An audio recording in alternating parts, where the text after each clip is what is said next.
Hello, for today's vlog, magluluto po tayo ng kamote Q. So, ayan.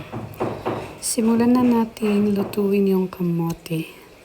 Ang una ko pong ginawa is na-slice ko po siya sa kanyan na kanipis. And then, pinainit ko muna yung mantika. Ayan, and then, baliktarin natin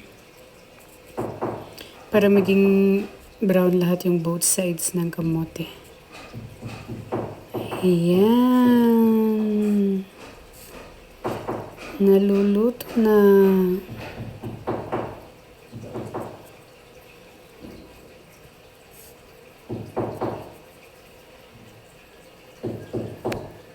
And then, pagkatapos maluto siya is lagyan natin ng asukal.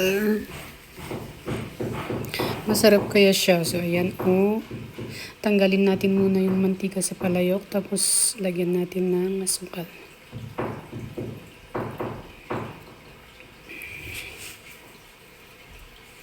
Ayan, lagyan natin ng konting tubig para matunaw yung asukal.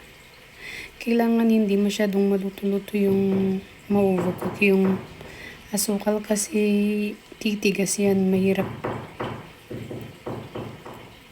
nguyain kapag titigas ang asukal. Tigas nguyain.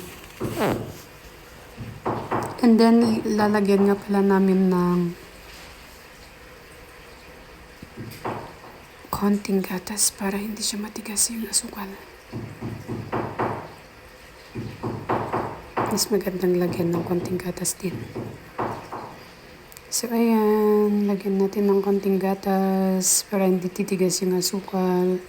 At saka yung hindi siya masyadong dikit na dikit sa isa. And then, kung naihalo na, isilagay na natin yung lutong kamote. Ayan. Sarap siya, oh.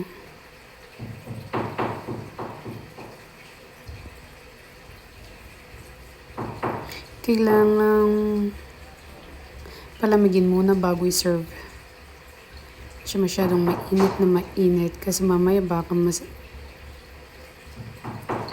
masinit pa yung dila nyo.